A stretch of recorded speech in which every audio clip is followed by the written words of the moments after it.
Hi, I'm caleb.finn, and I was fired from my job as a teacher because I blew up on TikTok.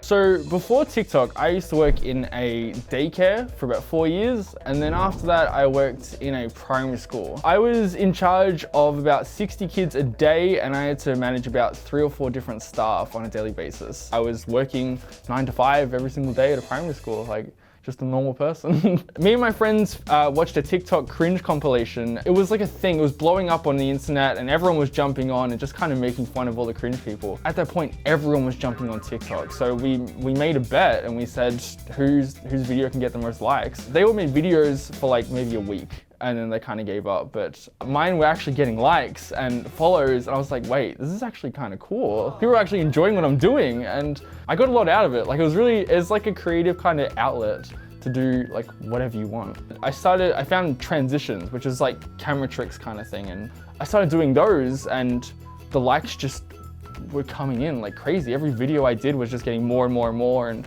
for every day over like the next 6 months, and I kind of got it. Like it just kind of clicked, and that was it.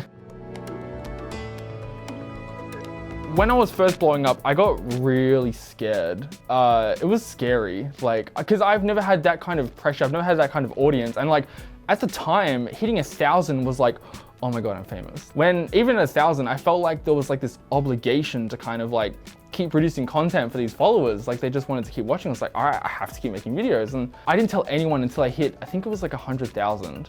I was like, this is it. Like, this is the point. I feel proud that I've like got 100,000 followers. Like, it was cool. When I hit maybe like 250,000, 200 to 250,000 followers, I noticed that some of the kids that I taught at the school were finding me, and they're like, hi, caleb.finn. I'm just like, oh, they found me. Like, this is not good. They saw me less of like their teacher and more of like this person on TikTok, like that's blowing up. They all called me caleb.finn, caleb.finn. I'm just like, excuse me, that is not my teacher name. It kind of changed the dynamic completely, because in school, I was very, not harsh, but I was fair. And you kind of lose that power over them when they see that other side of you kind of thing. Because like, I'll be standing up the class and be like, excuse me, I am waiting. And it's just like, they see this other side of you where you're like doing all these like cosplay poses, and it's like, they just don't take you seriously anymore. I think it was at 900K or just hit 1 million. And the kids started telling their parents, like the parents were coming in saying like, hey, it's really cool what you're doing. But eventually I noticed that there was kids at the school gate that were not my kids that I taught. There were kids from other schools waiting outside the school just to come and see me. It was getting crazy. It was very disruptive, because like you'd be trying to teach a class and then there's like a kid with the like face pressed against the glass, like he's in there. Like, it was bad. And the breaking point was when the kids told the principal, and the principal found my online stuff. I don't think the principal was a fan of kids seeing that other side of the teachers. They want them to be very professional, very like, that is your teacher and that is it. And then for them to now know me by this whole other side, I don't think it sit well with her.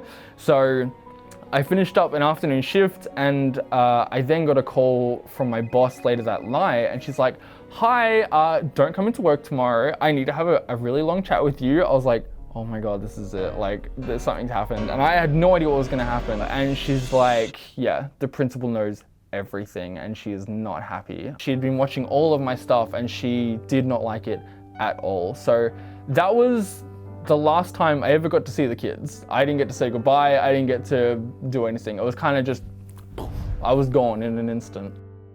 I was crushed, like, because those kids were my world. I taught the same group of kids for, I think it was 3 years. And it's like, when you work with kids like that age, it's like you get very attached. It's like the same kids come in every day, you form these like relationships and these bonds.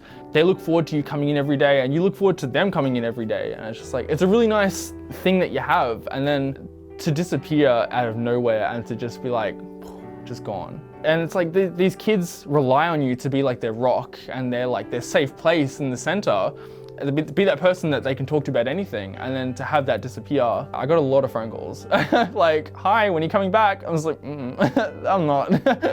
There was opportunities presented where I was like, hey, you can go work at this school instead. I was like, that is not how it works anymore. Like, this kind of thing that's happened is not centralized to one school. It's like worldwide.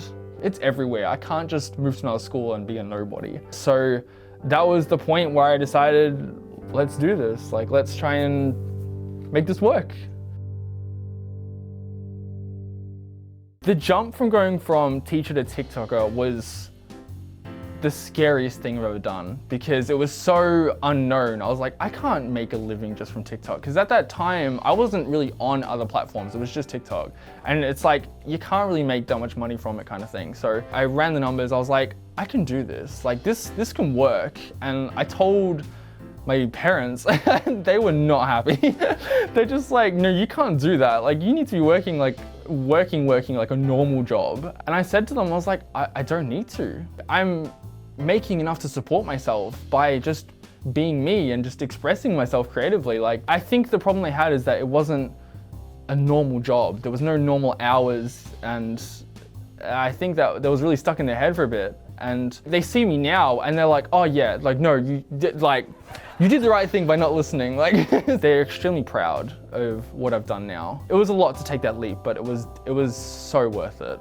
Even though I've jumped over to TikToking, I still have to be a good role model. I have to make sure that I'm setting a good example on how to act. When you blow up that quick, people can get a really big head over it. And that was the one thing I did not want to happen. I did not want to change who I was. I wanted to stay me. And I think working a normal job for so long gave me a really good appreciation of how amazing it is to be doing what I'm doing now. And it's kept me grounded and down to earth. To feel validated like by nearly 5 million people, and it's like they love me for me. I don't have to be anyone else except for myself, and they love it. It's like the most amazing feeling in the world.